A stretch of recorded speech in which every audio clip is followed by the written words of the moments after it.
All we've got to do now is to start pumping.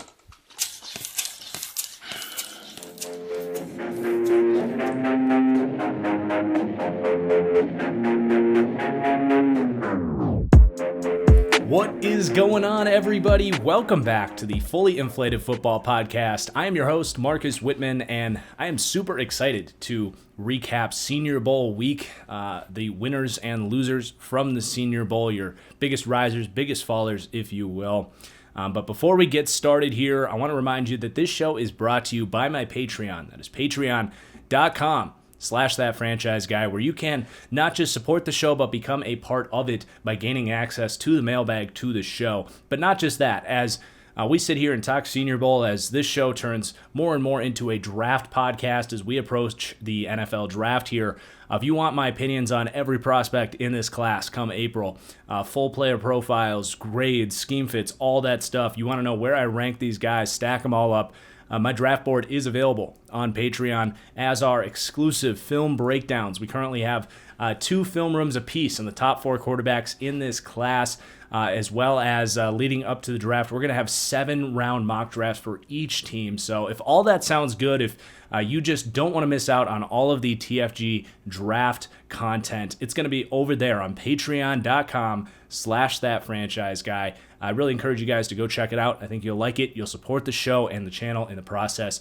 So I appreciate you in advance. And to those that have been signing up, my goodness, your support is just overwhelming. I can't thank you enough. The excitement surrounding the draft. It's good to see that my excitement is being echoed by you guys with your support. So thank you to everyone that has signed up. Also, a brief announcement here at noon, 1 o'clock Eastern, noon Central. I'm going to be going live on Twitch. So you'll probably finish this show and then I'll be going live over there on Twitch pretty immediately. So let's get into the Senior Bowl recap here. Winners and losers from the Senior Bowl. And I know what a lot of you guys are thinking. Hey, TFG, the game's at 1 o'clock today. What are you talking about? Winners and losers from the Senior Bowl. Well, the Senior Bowl is really about the practices, to be honest. The game, you can have some takeaways from the game, but it really is about those one-on-one matchups, seeing these guys' traits on display.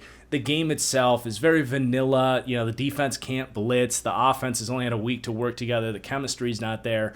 There's some moments inside the game. I think it's big for the running backs. I think it is important for the quarterbacks and, linebackers, safeties, kind of go live, get those tackling in full force. But for the most part, for most of these position groups, you're looking at the one-on-one drills, getting that inside look into the practice, getting to see these guys compete with guys on their level. You see the smaller level schools, guys like at South Dakota State and Wisconsin Whitewater, getting to come up here and compete against Georgia and Alabama and all that good stuff.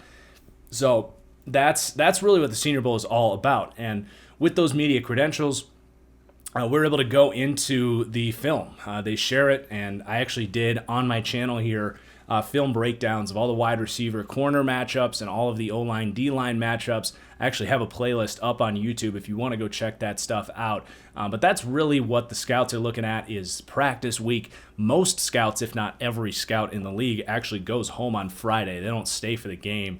They'll watch it. There are things to take away from the game. But for the most part, Senior Bowl week has concluded here. So let's go ahead and hop in. These are just winners and losers. I don't necessarily know where a lot of these guys' draft stock was necessarily heading into the week, so I can't so much speak on risers and fallers as far as draft stock. Draft stock is very up in the air at this point in the season, regardless of what happened at the Senior Bowl. But these are just guys that impressed me and guys that didn't impress to me. So we're going to start with the wide receivers. I actually don't have any quarterbacks on this list here just because, the quarterbacks are really just here throughout the week to execute the drills. You don't have a lot of takeaways from the quarterbacks in these. You might see a good throw here, a bad throw there, but really not many takeaways from the quarterbacks here. But let's get into the wide receivers. And you do want to be careful with these wide receivers because you got to keep in mind that these one-on-one drills, especially here at the Senior Bowl, are definitely set up to favor the wide receivers for a variety of reasons. The drill itself, it's just, man coverage is hard as hell, dude, to expect corners to consistently win one-on-one man coverage. Even the best corners in the league aren't winning every single rep in man coverage. But you're looking at those traits, especially from the corners, the quickness, the speed, the technique. And then for the wide receivers, again, it's set up for these receivers to win. There's no help over the top. A lot of times you're getting asked to run a slant against, 10-yard off coverage. Like, I can do that. I could come out against Jair Alexander, and if you're asking me to run a slant and he's got 10 yards off the line of scrimmage, I can run a slant and catch the football. So that's a whole different story. I don't know why they even waste our time with those. But the other thing is the depth at receiver, just by the nature of whatever, there's just more wide receiver depth than there is corner depth. And at the Senior Bowl, where you have to be a senior to go, you're looking at wide receivers 6 through 20 in the draft, more or less. Obviously, there's guys that were snubbed and all this stuff, people that didn't want to come. And then corners 6 through 20, more or less. And just by the nature of that, the receivers in that 10 to 15 group are just way better than the corners in the 10 to 15 group. So that's, you just better receivers versus worse corners in a drill that's set up for the receivers to win. What I'm getting at here is you got to take these things with a grain of salt as far as who won in these drills, but you're definitely looking at those traits. How did they win, and how consistent were they in doing so? So that's really what I'm looking at here is foot speed, speed itself, technique in your routes. How quickly do you get in and out of your breaks? How well do you catch the ball? Do you track the ball well? So let's get into these receivers. Enough ranting here. Amari Rodgers to me really, really stood out. And those of you that follow me on Twitter know that he popped to me when I watched Amari Rodgers at Clemson. He was definitely Trevor Lawrence's favorite target there in the slot, and he's definitely not your traditional slot receiver. He's pretty thick. He's like 5'10", 5'11", like over 200 pounds. He's not your typical skinny, shifty slot receiver. He's very different. He's a powerful dude. He looks like a running back out there in the slot. But what really stood out to me about Amari Rodgers on tape was how fast he was. And he's been kind of knocked for a lack of speed over the last couple years as he started in the slot there. But you see him kind of converting some of those slot routes into vertical, deep threat coverage beaters and converting on those looks with Trevor Lawrence. And it's like, all right, he actually has some pretty decent speed.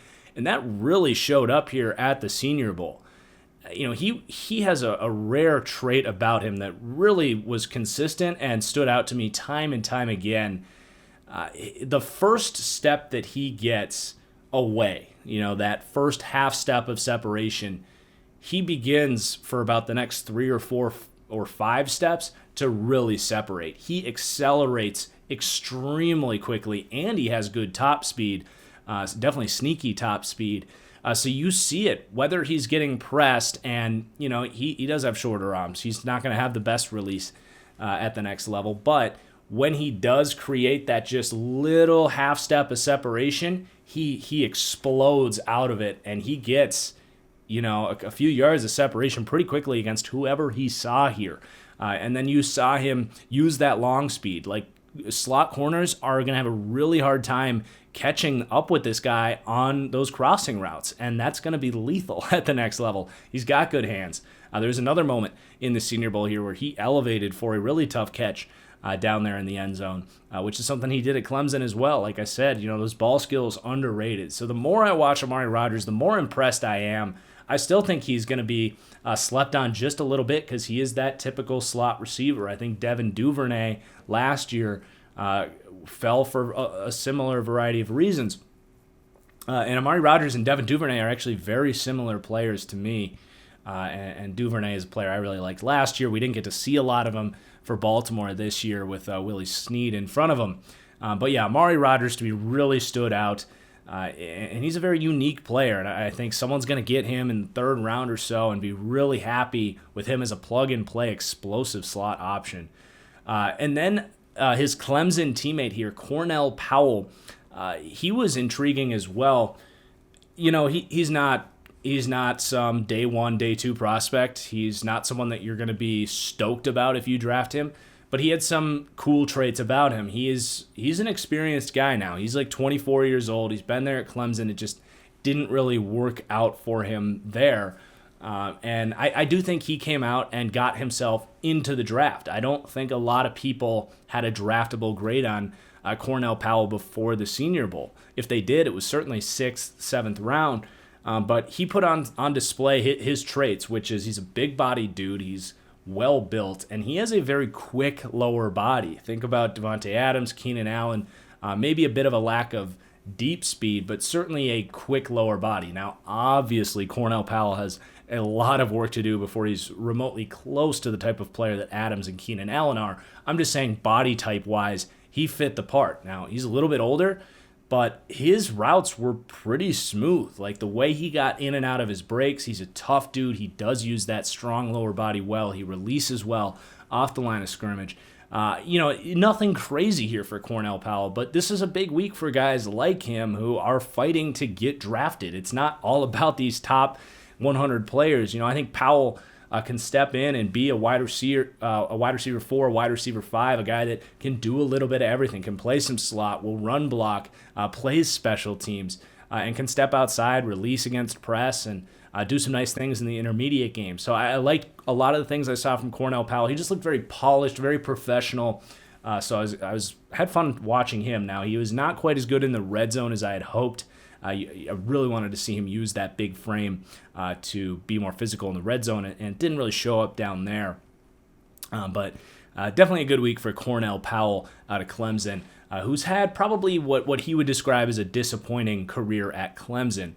And then Josh Palmer out of Tennessee, he really impressed as the week went on. I thought he was really underwhelming on the first day. Looked slow, was getting kind of bodied at the line of scrimmage, and just didn't really stand out to me on the first day at all. Looked like just another guy. And then day 2, day 3, looked like a completely different person. He was firing off the line. He showed some deep speed, was getting in and out of his breaks quickly. He had one of the highlights of, I almost said camp, but camp works.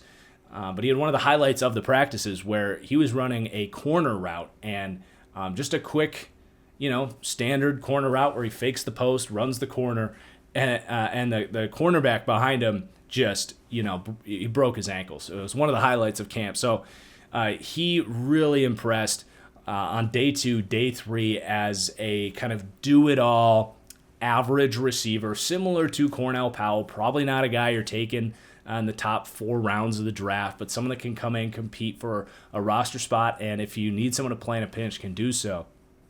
And then Austin Watkins out of UAB, really impressed. Think about Gabriel Davis out of UCF last year. Very similar player to me. Very comfortable deep ball guy. Someone that is really comfortable moving forward. Go balls, posts, corners, slants, even in routes maybe. But not someone you want running a lot of stop and start routes. Not someone that's going to be very efficient in the short game with some of those timing routes. Not someone that you really are going to be throwing a lot of hitches and comebacks to. I didn't think his technique on those hitches and comebacks was all that good, which is something he could work on and really take that next step. But as far as that vertical ability with some size and speed, he'll stack you on the outside. He releases well, tracks the ball very well, was good in the red zone. Someone that, 3rd, 4th, 5th round is going to get a potential starter on the outside, similar to Gabriel Davis for the Bills last year. So I thought Austin Watkins looked really just sharp and confident in the routes that he's going to be running at the next level. Then we had Tylan Wallace, very well-known player out of Oklahoma State. He's been doing it for a while there at Oklahoma State, and we've been waiting on him to get to the NFL. A lot of people thought he was going to come out last year, and he did not. And Wallace is one of my favorite players in this class, as he is with a lot of people. But he kind of changed my opinion on him this week in that I have compared him to Darius Slayton. That's changing now. Slayton is a similar type of player as far as the routes that Tylan Wallace is going to be running at the next level, that kind of number 2 perimeter receiver, kind of like we talked about with Austin Watkins, but slants, go balls, hitches. But Wallace came out and was a lot thicker than I thought he was on tape. I thought he was more of this slender guy, maybe faster than strong. And I think he may have used the last couple months to put on some weight and show that he can be a more physical player. And maybe that was just, my tape perception was just off on him. But regardless, my opinion on him has changed to the fact that he actually now reminds me a lot more of another Oklahoma State receiver, probably unironically, James Washington, who does very similar things. He's going to run go balls, crossing routes, slants, and he's fast and physical and very concentrated at the catch point. He's got bigger arms. He's not going to let loose body contact throw off his ball control when he's attacking that football. So Wallace he has that my ball mentality. He tracks the ball extremely well. He has speed, certainly. And now that he's putting on some weight, he is an intriguing player. I think he's a top 50 player in this class. I don't know if he sneaks into that first round, but someone that can be a day one starter on the outside. If you need a vertical threat, if you need a reliable number 2 receiver with some speed, I mean, he really just, not going to say fit the part because, like I said, he changed my opinion on him. But definitely did what he needed to do to secure himself as a top 50 player in this class. Then we had Dwayne Eskridge out of Western Michigan. Really came out of nowhere and surprised myself and a lot of people. Credit to some people, they had Dwayne Eskridge on their radar. They dove into the draft stuff early, and he pops on tape. I did go back and get a quick look at some of the stuff he did. I haven't finished my eval on him quite yet. But yeah, he reminds me of some of these quicker dudes, 3rd, 4th, 5th round of recent years. Deontay Johnson, you have Darnell Mooney from, what was it, Tulane? I think Mooney was Tulane. And then even like Deontay Harris for the Saints right now, 5'7" out of Assumption.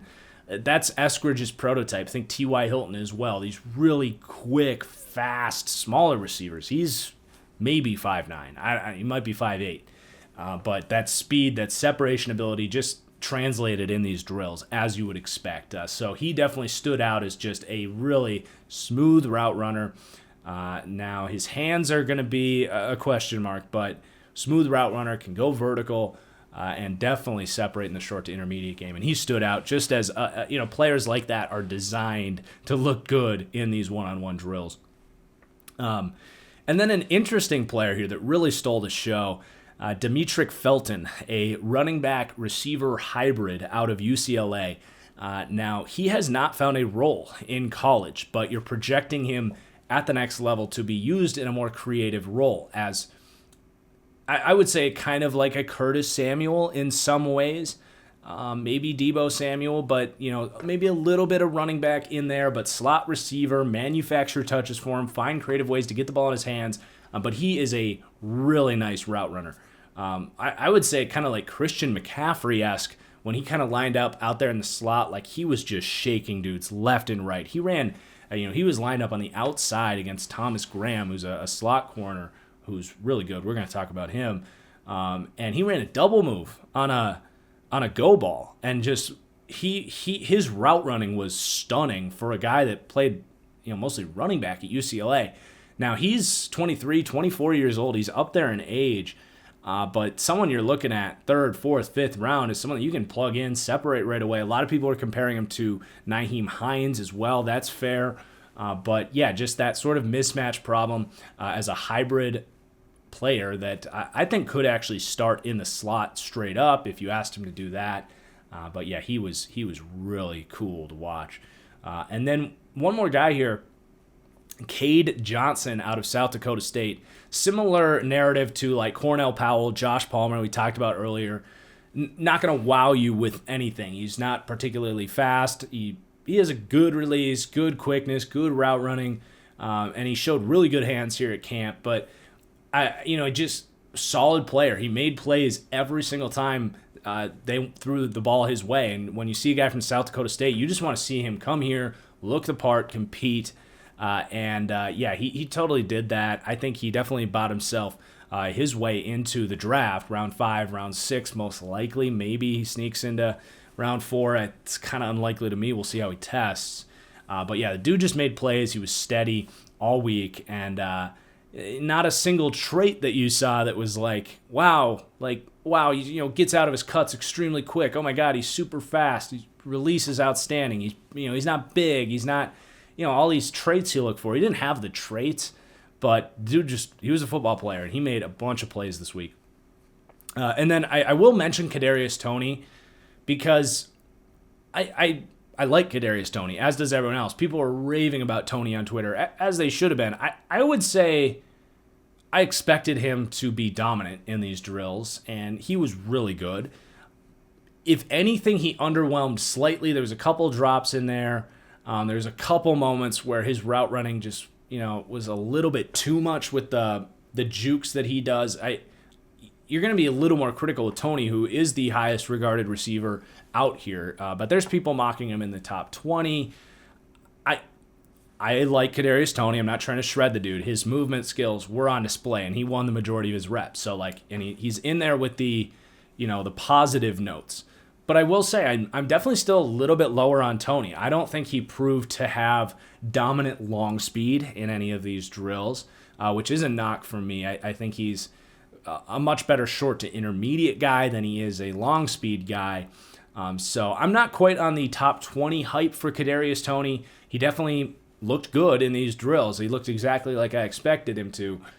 So I wouldn't say his stock rose for me, but he just kind of confirmed my stance on him, which is late first, early second. I'm not quite on the top 20 hype for Toney. Now, if he comes out and runs like 4.3 something, that might change that. But for now, that's where we're at with Kadarius Toney. So that's a long list of receivers. The receivers tend to be the standouts from the Senior Bowl for some of those reasons we talked about. But the offensive line had a really exciting week as well. So let's go through the offensive line. Dante Smith, I'm not quite sure how you say it. I think it's Deontay, out of Eastern Carolina University, stole the show out here. Basically, think about Isaiah Wynn, left tackle for the New England Patriots, who's only like 6'2", 6'3", but just, dominates. Quick, strong, great technique. That was Dante Smith, and he did it at tackle. He did it at guard. That versatility is going to add some attraction. He definitely bought himself, I think, into the top 50 of this class after someone that probably was perceived as, maybe a day 3 pick, if not that, early third round would be my guess on where he was kind of perceived here. But he just looked like a dominant athlete, and he didn't have the size for sure. And his first snap, it was like, wow, that guy does not look like a tackle. Like he looks maybe like he's too small to play in the NFL. And then he comes out and he has pop. Like his arms were strong, his footwork, his base. He had an anchor. He dominated in run blocking pretty much all week. So he is very intriguing. If he bought his way into the first round, would not surprise me. And again, that positional flexibility is going to be nice for him. He can play guard, play tackle. His best reps to me were at guard, but he looked good at tackle too. So he definitely came out, improved his stock, stole the show. Trey Smith out of Tennessee was a rock all week. He's definitely another guy in the top 50. One of the best guards in this class. Just really good play strength, good technique. There was a couple of reps in there where I think he tried to do a little bit too much. Some of those quick sets where he kind of went at the dudes. He was going at some quicker guys. There was a play in the one-on-ones where he really went at Carlos Basham, who's extremely quick. And, Trey Smith is quick for a guard, but he's not as quick as Carlos Basham, who's kind of this edge interior D-line hybrid dude. And Basham just got right past him. And then later in, I think it might have been the next day, I don't know if it was against Basham or another edge guy playing that role. He was much more composed, got into his traditional set, let him come to him, and just bodied him. So Trey Smith, really powerful, technically sound guard, looked the part. I don't know if he'll be a first-round pick, but definitely second round for Trey Smith. And then Creed Humphrey absolutely, I wouldn't say stole the show, but looked the part as the best offensive lineman here, as that first-round center, may have secured himself into the top 20 of this draft, just because I don't think there's any centers here that are really comparable. So if you really need a high-end day one starter, Creed Humphrey with strength, good run blocker, a smart dude with lots of experience in the Big 12. Struggles with quickness at times a little bit, but man, he is definitely ready to start day one at center and do it at a high level. And then you have Quinn Miners. Miners. I think Quinn Miners is how you say that. Out of Wisconsin Whitewater. And this guy was all over Twitter. There's pictures of him with his, his beer gut. Not a beer gut, more of a, there's another word for, not pot belly. But anyway, looked like a stud coming out here with long hair, UW Whitewater, tough dude. Comes out, he's playing with a broken hand all week. Just kind of exactly what you would expect from a Division III center from Wisconsin who gets invited to an the best NFL showcase game. I need to dive a little more into him, but Twitter was going off about Miners and particularly how he was mauling dudes in the run game. I haven't watched all of the team stuff quite yet. I'm going to get there. So I'm going to kind of echo some of the stuff. Like, I'm excited about him. I believe in kind of that, the toughness that he clearly showed. From a pass pro standpoint, I think there's work to be done there. I will say there was one rep where he was going up against, what's his name? Osa Odigizua from UCLA, who we'll talk about in just a minute. But there was one rep where he kind of got, Osa got his hands inside on Miners, and really good jump set by Miners where he, does the jump set where you're getting bullied, but you basically hop back, plant your anchor in both of your lower, your feet, and then you drive inside, and he showed that anchor strength. And that was a moment where it's like, all right, the tools are definitely there. Probably didn't do a ton of pass blocking against NFL caliber pass rushers at UW Whitewater, where they love to run the ball. At least I believe they do. I went to a D3 college, so I'm very familiar with UW Whitewater. I'm pretty sure they just kind of run the ball all over everyone, kind of like the UW Badgers. But anyway, Mauler type, really strong guy, tough, someone that you're probably taking late day two. To sort of get up to speed with the NFL and maybe start sooner rather than later sort of deal. And then Dylan Radunes, similar. North Dakota State, left tackle. You want to see him come in and look the part against NFL talent. It totally did. He didn't lose a rep all day. He I would say, or all week. He for the most part, dominated his reps. And when he did lose, it was kind of like, iffy on if he truly lost it. So he was just steady. I think he had the best technique out of any of the tackles in this group. I know he's working with Coach Paul Alexander, who's very well respected, and he did a great job, came out, and he handled counter moves better than anyone. If he lost early in the rep, whether it was with his kick slide, not getting enough depth, or not landing those punches and controlling guys, he adjusted really well to counter moves from guys. And the other thing about Radunes is my knock on him, or my question mark coming in, was play strength. It's just kind of hard to evaluate that play strength. He looked a little thinner at North Dakota State, but does seem to have beefed up. And, you just always are going to wonder about that play strength coming from a lower level of competition. And it was not a problem for him. Definitely helped his draft stock. I think got himself at worst into day two, or round two, and potentially someone that could sneak in there at the end of the first. So there's your offensive line. Offensive line, wide receiver, that is the most of the show here. I mean, these guys really came out and impressed this week. It's a great offensive line class, and it's a great wide receiver class, and it's a great quarterback class. So it's going to be an influx of sort of this passing game talent across the board. Now let's go through the rest of the winners this week.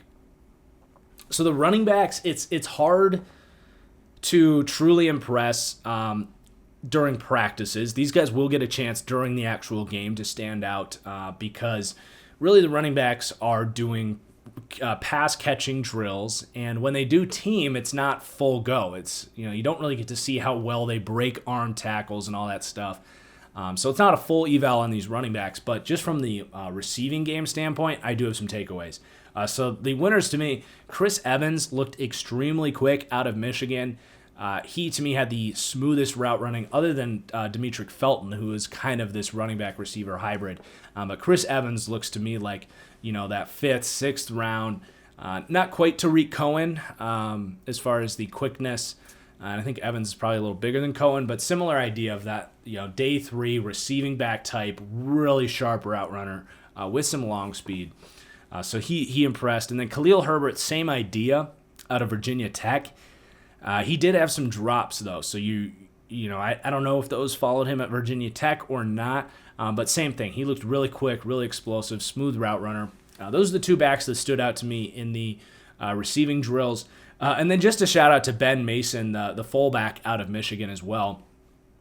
He came out and just competed in these drills, and there was some reps where he looked like a 250-pound fullback, and these linebackers were just shutting him down and running stride for stride with him. But he got these linebackers as well, and he was going up a couple of these reps against some of the better, quicker linebackers in this class. And there was a play. He ran sort of that deep corner route from the running back spot, and he showed some speed and tracked the ball, saw it in. Like he looks like he's going to be, a good fullback in the NFL for whatever it's worth. I do think he gets drafted after what he showed at the Senior Bowl. Like, he's not just a blocker. I know his blocking is very good, but he did do some things in those receiving drills that stood out to me. It's like, all right, he's got some good hands. He's not super slow out there. Not quite Kyle Juszczyk, but definitely someone that came out and compete and is going to be a starting fullback at the next level. Tight end. Not huge standouts at tight end, but I did like what I saw from Trey McKitty. He measured in with 11.5-inch hands, and they showed. He had a couple one-handed catches, and he was just strong. He's a great blocker from Georgia, but was not utilized much as a runner. He's not a bad athlete. He's not overly quick. Certainly did not run very good routes. But there's something there. There's some tools there from the strength that he has, which is really tough. He's got those big hands, and I think he could be kind of a blocking number 2 tight end that can make some plays in the receiving game as well. And then the only other tight end that stood out to me was Kylan Granson out of SMU. Wasn't a great week per se, but he was definitely the most athletic tight end there from what I could tell. Got in and out of his breaks really well as that route runner. I don't know. I haven't watched his tape. I don't know how well he blocks, and he did look a little undersized. But think about, like Robert Tonyan, some of those Tennessee Titans have been kind of these undersized tight ends. Dan Arnold, another one that's, undersized but quick tight end that can kind of be a mismatch problem. Potentially there in Kylan Granson out of SMU, just off a short look at what I saw on tape. All right, interior defensive linemen. A small group on display this week, but 2 guys really stood out to me. Number 1, Cam Sample, who looks more of both these guys actually, more of a 3-4 defensive end, maybe not a 3-down defensive tackle. But definitely the pass rushing traits from Cam Sample out of Tulane. Explosion, length, power, quickness. He looks like he can get after the passer right away. But, he definitely, if he can develop these tools, he could be a high-end pass rusher. I need to go in and see what his actual measurements are. Based on the eye test, I would say he's probably like 6'4", 295, so almost like a Cam Jordan in some ways, physically speaking. But just an intriguing athlete with definitely some traits that'll translate as a pass rusher. He had an awesome week. Almost all of his pass rush reps, he dominated. So his stock is definitely up. I bet he is going to be probably a second-round pick based on his explosion. And then someone that I was just drooling over that I don't think anyone has mentioned this guy yet, which is stunning to me because he popped to me, and that was UCLA defensive tackle Osa Odigizua. And I don't know if I'm saying that last name right or not, but he was just without looking at his measurements, physically identical to Aaron Donald. And there's been guys like that we've said that, and they just haven't worked out. Solomon Thomas, definitely not. Ed Oliver is trying. He's getting there, but certainly hasn't lived quite up to that hype. So, everyone's trying to be Aaron Donald. Everyone wants another Aaron Donald. You're probably not going to get Aaron Donald here with Osa Odigizua. That'd be amazing if you did. But he certainly had something that I would say Solomon Thomas and Ed Oliver do not have, and he was loaded. Like, his base, and when they did the run blocking drills, he did not move. Like, he was a rock. He flew off the ball. He had power. I liked how he played the drills, too. Most of these guys were just going straight, trying to win their matchup. He actually was keeping his eyes in the backfield and seeing what the quarterback in those pass rush drills was doing, and actually came off blocks to go for the sack. So he was one of the only players that was actually playing the drill like a live pass rushing drill. So the traits were really intriguing. The quickness, the power. Didn't quite have the pass rushing like finesse skill set that Aaron Donald had. But the traits were really intriguing for Osa Odigizua. From what I can tell so far, I think he's going to be my number 2 defensive tackle in this class. But I have barely scratched the surface on this unit. So he definitely stood out to me, a player that is not getting the recognition from what I can tell. And I thought he was the best defensive tackle in this group.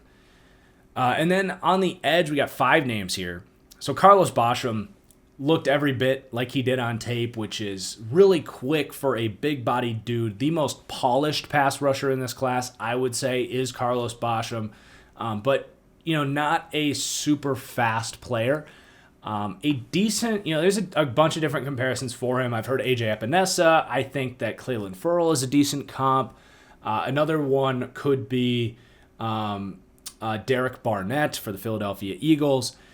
Maybe even, I wouldn't go Bradley Chubb. He's not as powerful as Bradley Chubb was. But kind of in that mold of your bigger-bodied edge player who can come inside, show some quickness, really nice polish, plays the run well. That was definitely Carlos Basham. He was a handful for most of these offensive linemen. He was dominating all week.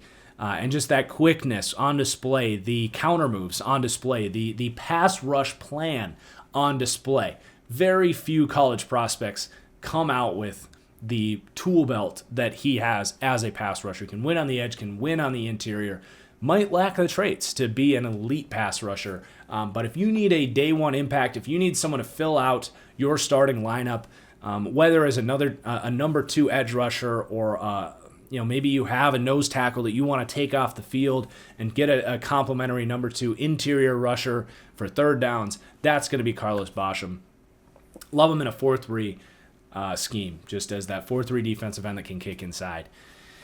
Probably a day 2 a second round pick, maybe late first round.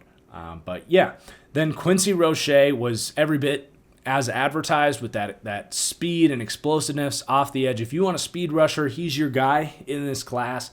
He's got the bend around the edge, and he has those inside moves as well. He is going to be hit or miss. That is the nature of speed rushers like him that do struggle to convert speed to power. But, for me, I have a low comp of Vic Beasley and a high comp of Harold Landry for Quincy Roche, and definitely looked the part here in the Senior Bowl. Someone that definitely caught my attention that I had heard his name before but was not familiar with his game, Rashad Weaver out of Pittsburgh, bigger body, defensive end, kind of similar to Carlos Basham, but I thought he showed a little more power. So I'm excited to kind of dive into his tape, but he had some wins that were like kind of punched you in the face, like, oh wow, that was kind of overwhelming, whether it was the quickness or the power, the get off, the traits were really there with Rashad Weaver. So I'm excited to get into his tape and see kind of where he comes in, but he looked like someone that definitely has a chance to be a high-end starter if he really works at his game. And then 2 other players that just had some interesting traits on display. Shaka Toney out of Penn State. He had some really good coverage reps, and for a guy that is going to be kind of that hybrid outside linebacker, I think, someone that can play coverage, he actually showed some power there as well for a dude that you would think is more of just a speed rusher type of dude. But he definitely has some traits if you can figure out how to develop and package those things to the next level with speed, coverage, power. Just not a lot of polish to his game. And then Ellerson Smith came out of Northern Iowa. The small school guys, for the most part, were really good this week. And Ellerson Smith, similar to Tony, someone that did look a little smaller, but packed a punch for his size. And the quickness was definitely there.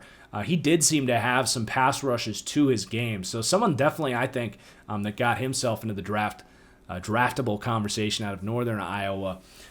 Let's move on to the off-ball linebackers.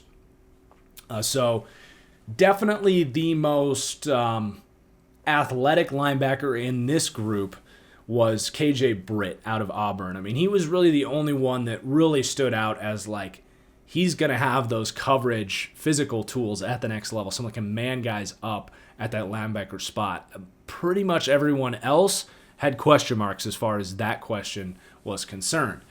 He definitely had the most wins of all the linebackers there. All these linebackers, you're in a tough spot trying to cover tight ends and running backs, so he did have some losses as well for sure. But the traits were on display. I thought he was pretty composed, handled some of those double moves from those running backs coming out of the backfield pretty well. And then just another intriguing guy to me was Derek Barnes, Purdue linebacker. Really big dude. He looked more like a edge outside linebacker. Maybe think like Kyle Van Noy, maybe Jamie Collins, sort of that hybrid outside linebacker type. At least his body profile was. If not that, then your big plodding middle linebacker. But he could move now. He was a big dude. I didn't look at the measurements for these guys. I really probably should have. But just on the eye test, he probably looked about 6'3", 245, which you'd expect him to be pretty damn stiff at that size. And he had some good acceleration, some good burst. But he was kind of more polarizing. He had some really intriguing reps, and then he had some other reps where he kind of looked lost out there and wasn't even really close in coverage. So definitely an intriguing athletic profile there from him. But that's all I got on the linebackers. And then the safeties stood out in those running back tight end drills.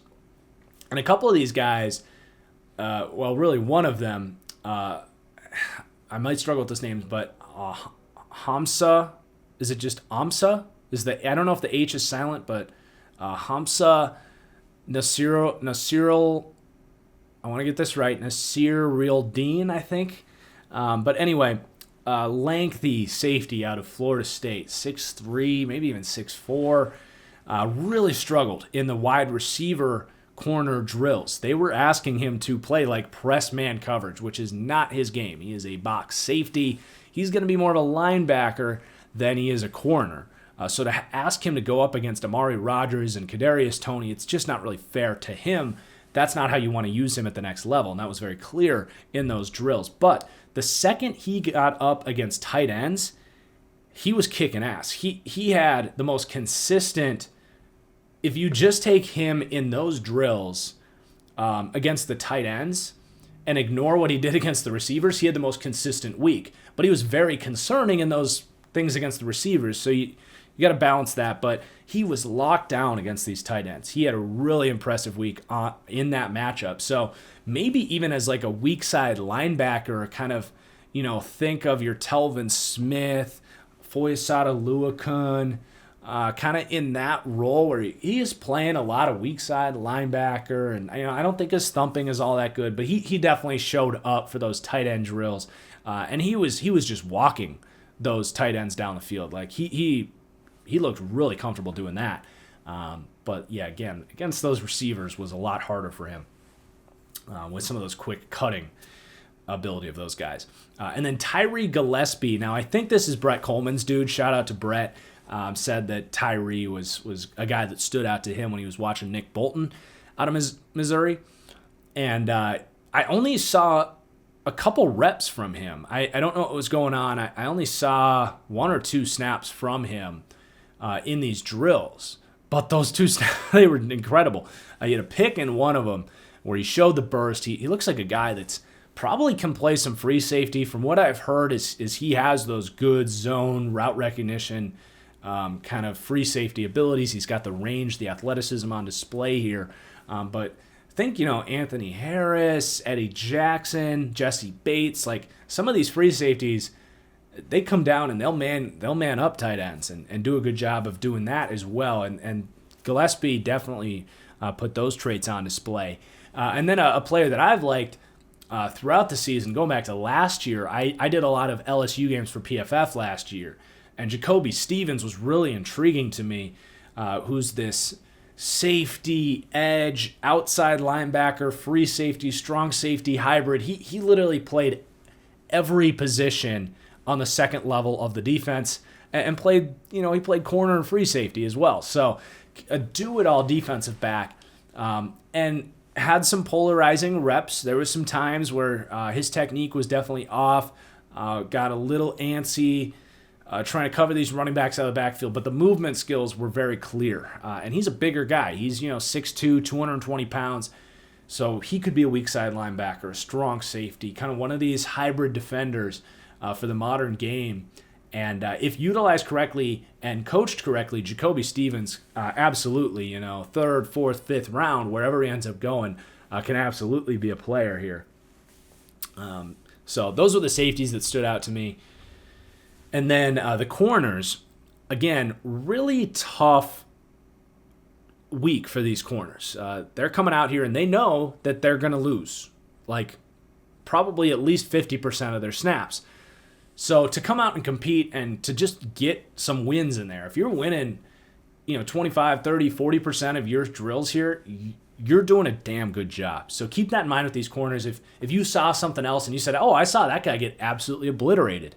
Yeah, I probably saw that too, but you just got to keep in mind, that's going to happen here at the Senior Bowl. But you take those wins and you see some of these traits from these guys and you kind of project them, okay, what if he had free safety help over the top on that play? Or what if he had a hook zone prepping for that slant? You got to keep those things into account when you're evaluating these guys. So there was 4 corners to me that really stood out to me, and they're all very different players. So the first guy was DJ Daniel, and I didn't get super excited about DJ Daniel. There's a very evident lack of long speed there from DJ Daniel, but he was sticky in coverage. Very patient with double moves, super quick feet. When guys are running out routes, he very quickly jumped on those things.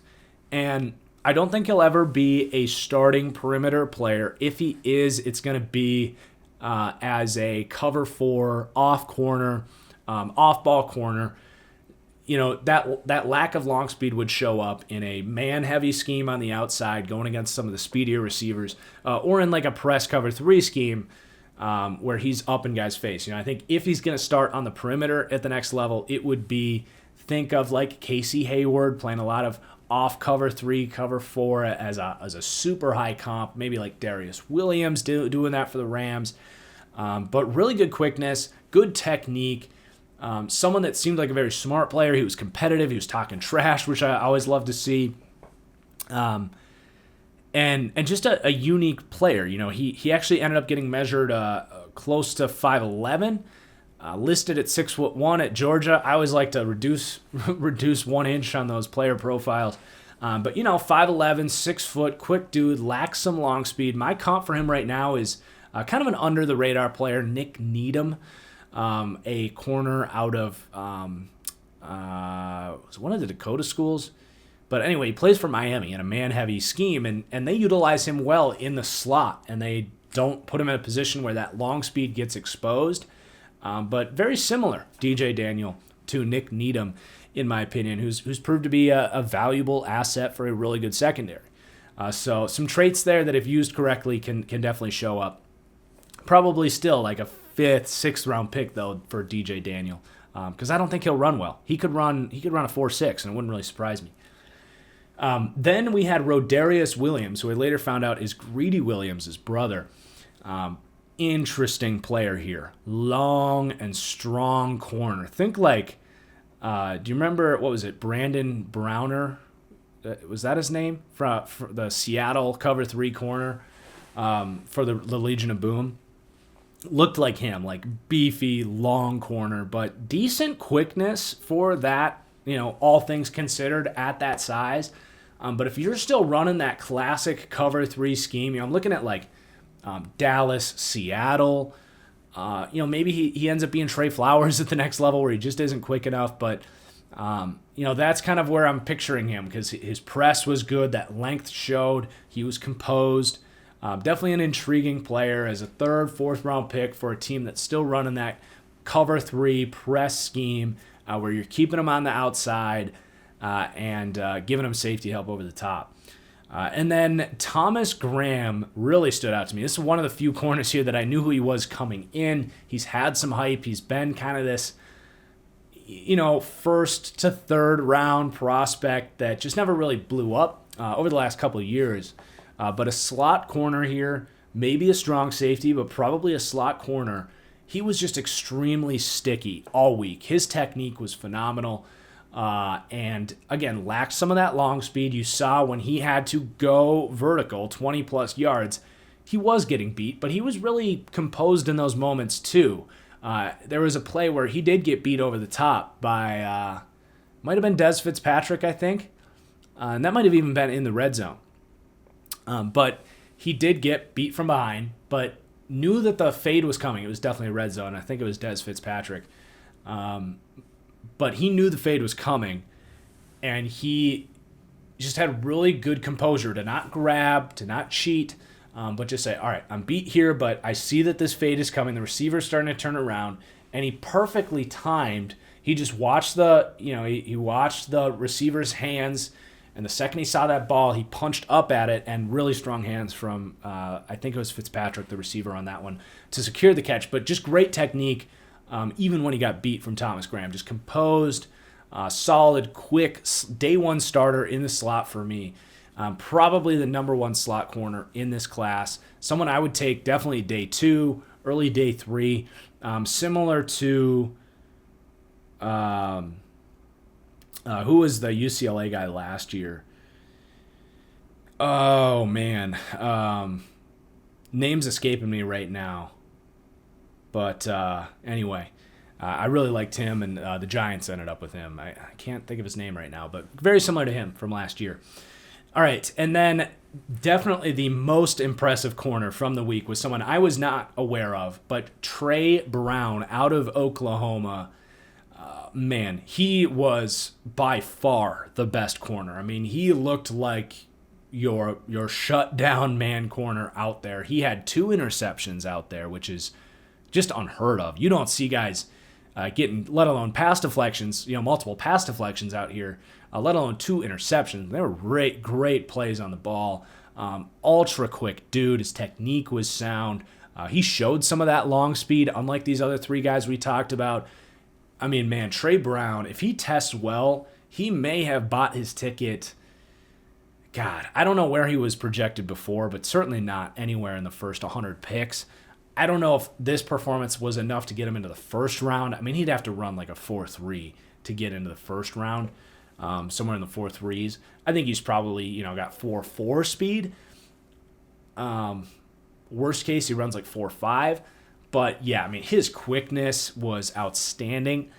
So I think you're looking at a late day 2, a late second round, early third round pick there. Trey Brown was incredible. So those are your risers. We're at the 53-minute mark. We do still have some fallers to talk about here. So let's just keep this thing rolling. These are the players that did not stand out to me, players that showed some concerns. So at wide receiver, Trayvon Grimes, just your kind of typical big-bodied, stiff receiver, not going to create a lot of separation. And I wanted to see better ball skills, and they just weren't there. Just someone that didn't help his stock as a guy that he just is not really an NFL athlete. And I wanted to see some dominance on those ball skills and those jump balls that he's going to have to come down with a lot of 50-50 balls with the way he moves. And it just didn't seem to be there. So definitely a disappointing week for him. Probably the worst skill player on display this week was Racey McMath out of LSU. 6'3", 220 pounds. He didn't look like he belonged. Like, he looked like you or me or anyone else out there. Like, he just was slow. Corners were bodying him all week. He barely won in these drills, which is extremely concerning. He's not tall enough to play tight end. I would be stunned if Racey McMath got drafted after what happened this week. Just for an LSU receiver, you expect much more explosiveness, much better technique. Like, it was pretty ugly, and he didn't even play on the last day. I don't know if his agent said, like, we can't put you out there for another day of this or what, but it was absolutely a rough week for Racey McMath. And then Sage Surratt, I tweeted weeks ago, like, he's going to be one of my not my guys. I'm getting serious J.J. Arcega-Whiteside vibes here with Sage Surratt, and I might even be lower on Sage Surratt than I was on Arcega-Whiteside. He's slow, he's stiff, he doesn't run good routes, he drops the ball.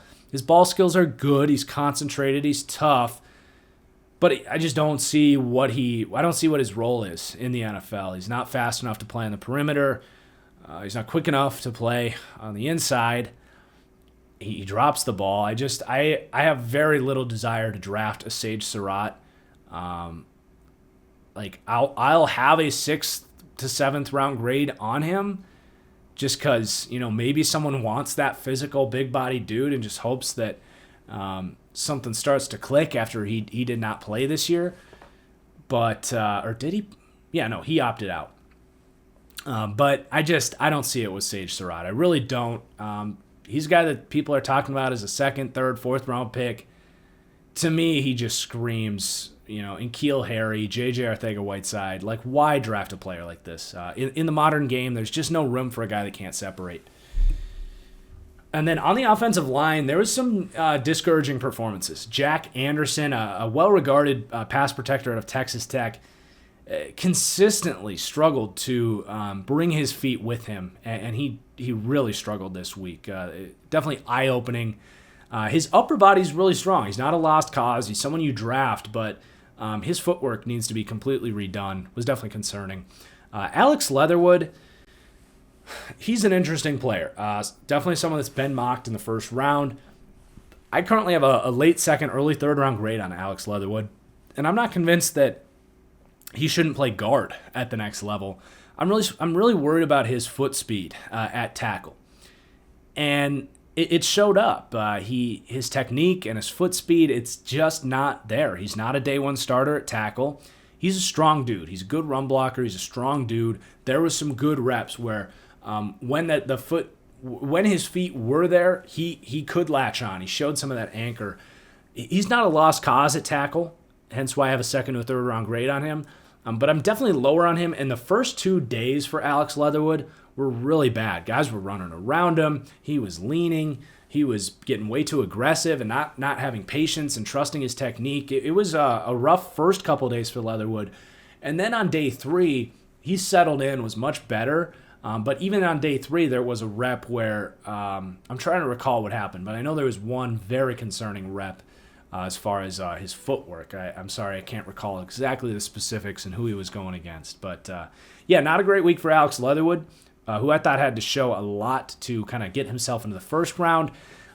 As a guy that I had as kind of a 60, 70th best player in this class, definitely, if anything, confirmed my concerns about him. I definitely didn't walk away impressed by him. And then Alaric Jackson. This is a guy that was, like, last year, someone that had, like, 1st round buzz as someone that could have come out last year. And definitely eye-opening here with Alaric Jackson. He looked out of shape to me. He did not look strong.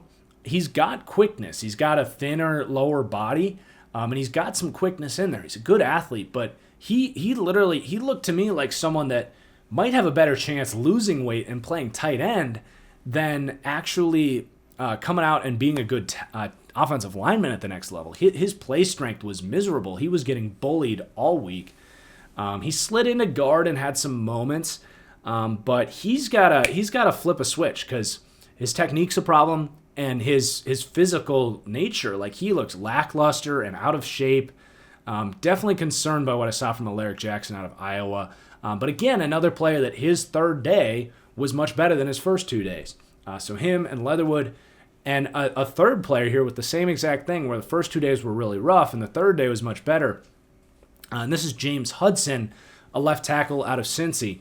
And he probably would not have made this list because based on what I saw, I assumed that he was not a well-regarded prospect, and there was other guys here that had similar weeks to him, like the Texas A&M tackles, the Ole Miss kid. Some of these guys just, they're day 3 tackle prospects that probably just won't turn out. But I was listening to the Move the Sticks podcast this morning, and Bucky Brooks was talking up James Hudson. And he even floated like second-round hype and a guy that could be, he said, not just a competent starter at the next level, but a high-end starter. And I'm like, whoa, Bucky, I don't see it. Like, I like to listen to those guys, but, man, that to me, based on what I saw, was pretty out there take. The first 2 days, he was one of the worst players on the field. He was leaning in his protection. He did not show good anchor. He's a quick dude. He might be a good run blocker. But I have some serious concerns with his technique. His footwork was behind him. I mean, maybe there's some traits there, but I would, based on what I saw, and again, his third day was better. He settled in and was much more put together on his third day. So maybe Bucky just watched day 3 and missed the first 2 days. I don't know what was going on there, but man, I was really concerned the first 2 days. If this is a guy that has legitimate second, third round hype, his technique is terrible. So James Hudson out of Cincy, I think realistically, sure, 6th round, he's quick. He does have strong arms, but yikes, man. I don't know about that one from Bucky Brooks saying he's a potential high-end starter at tackle. I don't know. And then one guy that we were pretty hard on Racey McMath. At least Racey McMath won a rep here or there. There was a player here, Aiden Ely, right tackle out of Oklahoma. I have no idea how this guy got an invite. He was tall and big, but he had some of the worst technique I've ever seen from an offensive lineman. He literally would stand straight up, flat-footed, and just go like this. Sorry for listening to the audio version, but if you're on the video version, he would stand straight up and just go like this. Not move his feet, just stick his hands out straight. He was terrible. He lost, I think, every single rep. There's no way you draft this guy. And there was some Oklahoma fans in the chat like, yeah, that's not surprising. I'm excited that he's no longer a Sooner. So, yeah, Adrian Ely out of Oklahoma. If your team ends up drafting this guy, you better hope that he doesn't start year 1 because he has a ton of footwork and just technique overall to improve. There is nothing there other than, he's tall and maybe a good athlete. But you got a lot of work to do there for Adrian Ely. Very concerning considering this is the Senior Bowl. These are supposed to be the guys that, worked on their technique and developed over the years. That clearly was not happening there with Adrian Ely out of Oklahoma. And something to think about for Oklahoma is if that guy started all year at right tackle, and if there was a lot of pressure coming in there, something to think about with the whole Spencer Rattler thing. It was very, very bad what I saw at right tackle there. Some of the worst right tackle play I've ever seen. Even going back to high school. Okay. Quinton Morris, as we move on to the tight ends that disappointed. Only one guy here, Quinton Morris, and I wouldn't even say disappointed. I had no idea who this guy was, but of all the tight ends, he was the one guy I was just like, what does he really do all that well? He didn't look particularly quick, didn't run good routes. Maybe he's a good blocker, I don't know. But definitely stood out to me as a guy that probably not going to be much of a good receiving threat at the next level. That's Quinton Morris out of Bowling Green. And then on the interior defensive line, no one I would say was super concerning. There was only a few guys here. But Marvin Wilson, nose tackle out of Florida State, proved that he is exactly that. He is a nose tackle and is not going to rush the passer. So if you draft him, I think he's a pretty good run defender from what I've kind of garnered, which is fine. That's great. But if you draft him, day 2, just know that you're probably looking at a dime a dozen nose tackle here that you shouldn't expect a whole lot of pass rush production. Just virtually no get off, no power as a rusher, no quickness. And that was on display all week. And then on the edge, there was a few players that just didn't really pop to me. Patrick Jones, the second out of Pittsburgh, just didn't seem to have anything about him that stood out to me. This is a guy that has received some hype. I didn't see it myself. I didn't see really any traits that you look for. I didn't see finesse. I didn't see speed or bend around the edge. I didn't see get off or power.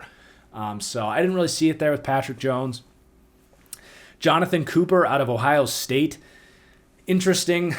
He came out, the first snap he had was like, boom, power in your face, dominated the Nebraska tackle, made him look foolish, and then basically disappeared the rest of the week. So he had this great first rep. He kept trying to replicate that bull rush, and it wasn't there. So, he just, I wanted to see more from him after what he did on his first rep against an inferior tackle. So I don't know. There was some hype for him that I think it was solely off of that one highlight. I think when you watch his whole week, it wasn't particularly impressive. And then Chauncey Golston out of Iowa, just kind of consistently underwhelming. He lined up everywhere. He wasn't bad, but again, kind of like Patrick Jones, didn't really pop, didn't show any traits that really got me excited to draft the player. Just kind of a dime a dozen defensive end. I don't see really what there is there, what the upside is there in that pick. And then for the linebackers, 3 linebackers looked really rough, really stiff in coverage, just did not belong. Very Packers Blake Martinez-esque, just kind of moving like a penguin in space, basically struggling to move and keep up with these quicker guys. So Grant Stewart out of Houston, Patty Fisher out of Northwestern, and Tuff Borland out of Ohio State. Just all 3 guys looked stiff and struggled to keep up in coverage, whether they're going tight end or running back.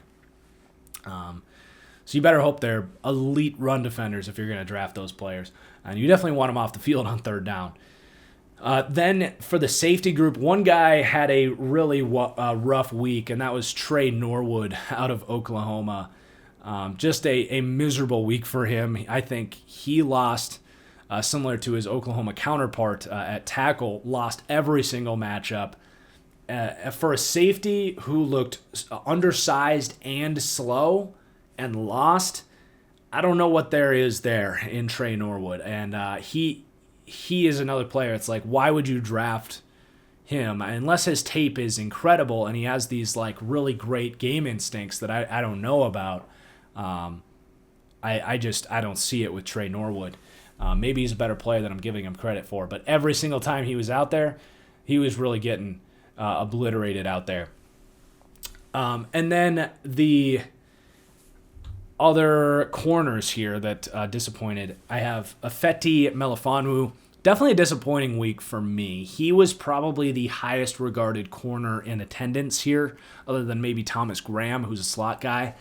Melifonwu, to me, the traits were there on display, and he actually came in for a rep against the tight ends and looked really good doing that. His brother, of course, is Obi Melifonwu, who was a safety, but Ifeatu is a corner. And there's some traits there, so it depends on your expectations for Melifonwu. If you're taking him 4th round and beyond, it's fine. I think he has some traits to work with. But if he's a 2nd or 3rd round pick, I don't think he can match those expectations early on. He had really rough technique in these drills, and I don't know if it's something they were asking him to do or not, but basically he was way over concerned with getting beat deep, and because of that, he was just getting worked underneath all week, and it was just a technique thing, and sometimes a lack of quickness at his size, which you expect for a lengthy corner like that. But man, I just think he could be successful in like a zone-heavy cover 3 scheme with help over the top, like certainly. But his ability to match dudes, kind of mirror routes and defend underneath stuff was extremely concerning. So he did not have a good week. And again, these drills are set up to exploit a guy like Ifeatu, Ifeatu Melifonwu. Definitely set up to exploit a guy like that. But even a guy like that we complimented in Rodarius Williams showed some nice things. Whereas Ifeatu, every time someone went underneath, he was just getting abused. And then someone that just didn't look the part was Mark Webb out of Georgia. He had a couple moments in there. This is not a player that has like a super high expectation. But a guy that's probably a slot corner. His technique was okay, but the lack of quickness and speed was just, I don't know if there's a whole lot there with Mark Webb out of Georgia. So we're going to wrap this up with the 5 best and 5 worst performances from the Senior Bowl. Really shout out the guys that I think stood out the most. And I'm actually going to give out a Senior Bowl practice MVP as well. So the 5 best here, and I do have 3 honorable mentions that don't make the top 5. Dylan Radunes out of North Dakota State, the left tackle. Amari Rogers, slot receiver out of Clemson. And Thomas Graham, slot corner out of Oregon. These guys really, I think, showed up, met their expectations, and some. But we have 5 guys that are going to make my top 5 just best performers, best weeks, whether it was exceeding expectations, boosting their stock, just impressing on tape, you name it. Number 5 to me is going to be Cam Sample out of Tulane, the defensive tackle. This is not a good defensive tackle class, and I think that he came out and showed that he can be a good pass rusher, if not right away, definitely down the road. The traits were on display. He was physically dominant out there. So Cam Sample out of Tulane definitely popped. Number 4, Deontay Smith, tackle guard hybrid out of Eastern Carolina. Getting a lot of buzz. Definitely showed those traits. I don't know what he's going to play at the next level, but I think he's going to be damn good at it wherever he is. I think he bought himself at least into the second round here this week and definitely showed up, particularly in run blocking. But that's because he was exceptional there. As a pass protector, he was really damn solid too. So Deontay Smith out of ECU, great week for him. Number 3 here is Osa Odigizua out of UCLA. Think Aaron Donald. Think powerful, short, 6'2", 280 pounds, but did not get bullied in the way that you might expect from an undersized dude like that. Came in with really nice explosion in as a pass rusher. And I thought made himself a lot of money this week as well. In a week where there was not a lot of defensive tackles on display, as we talked about with Cam Sample. Number 2 is Demetric Felton, running back, receiver, hybrid out of UCLA. Definitely stole the show on the offensive side of the ball. Someone that did not get to show all of the skill sets at UCLA as he did this week at the Senior Bowl. Definitely piquing some people's interest. Someone that is probably going to get picked, maybe with like those 3rd round comp picks, 4th round. Think Nyheim Hines, Tariq Cohen, one of these really explosive, quick playmakers. He is a little bit older. I think he's going to turn 24 in his rookie season, so that is a slight knock on him. But yeah, really explosive, really good route runner. I had a really fun week down there in Mobile, and I'm kind of sad that I didn't get to see it in person. And then number 1, this is going to be our Senior Bowl MVP, Trey Brown out of Oklahoma. We just raved about him. You don't see the consistent coverage that we saw from Trey Brown and the explosive plays that he made in those one-on-one drills consistently. And he didn't play on the 3rd day of camp. I always like guys that keep at it, stick with that competition all week. But I think his agent probably said something to him like, "Hey man, let's not do any more. Like we crushed it these first 2 days. No reason to come out in a drill that's setting you up to fail and put any other negative ideas in these scouts' head." And Trey Brown absolutely crushed it. Went from I don't know exactly where he was projected before this whole thing started, but probably a 5th, 6th, maybe undrafted prospect to a day 2 pick. He was lights out. Absolutely blew me away in drills that are setting him up to fail. So the MVP of the week to be Trey Brown, corner out of Oklahoma. And then I am going to do my top 5 worst performers. I don't want to dog on these guys too much. But number 5 to me, Sage Surratt, just continue to kind of reaffirm my concerns about him. Doesn't separate, drops, not as physical at the catch point as I'd like to see from a guy like that. I honestly probably would not draft Sage Surratt unless it was like 6th, 7th round and I really wanted a big-bodied kind of physical, receiver over the middle of the field. I would probably be letting someone else take Sage Surratt. Number 4, Alaric Jackson out of Iowa. Just a concerning week. I kind of have some concerns about his overall effort and just kind of like lack of development, really. It's a guy that I knew who he was over a year ago. As a guy that has been discussed as a potential first-round pick at a point in time. And the lack of technique, he did not look in shape. The effort seemed off. Not the best display from Alaric Jackson. I do like that he responded and had his best day on the last day, but definitely concerning for Alaric Jackson. Still someone with the traits that's worth picking for sure, but I think probably worked his way into the third day of the draft this week. And then number 3 is going to be, sorry, my notes are all screwed up here. Not Mark Webb, but I'm getting there. Trey Norwood out of Oklahoma.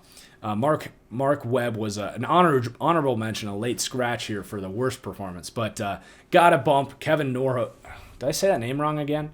Trey Norwood into the worst performances of the week. Just didn't look the part. Couldn't man guys up. And maybe he's got great instincts and his tape isn't as bad as his one-on-one drills. But, man, he did not look the part. He couldn't cover tight ends. He couldn't cover running backs. He couldn't cover receivers. And if he can't do that, he's not very fast. I don't think he's going to have great range as a free safety. I don't know what his role is. And then number 2 and number 1 on this list, bar none, the most embarrassing performances of the week. Adrian Ely, the right tackle out of Oklahoma, and Racey McMath, receiver, tight end, fullback. I don't know what position he could possibly play at the next level. But Adrian Ely, Racey McMath, we dogged on him earlier. Not good weeks for them. Did not look like NFL players. Definitely a concerning week for those guys. So there is the Senior Bowl recap. I'm excited to get this thing up. It was a fun podcast, guys.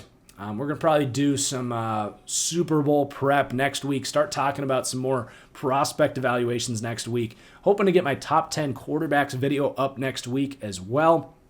Again, guys, if you're listening to this live, like the second it gets posted on YouTube, I'm probably currently live on Twitch doing my Saints scandal rebuild. So you can head over there, ask me some Senior Bowl questions as well. Thank you guys for watching. I appreciate you as always.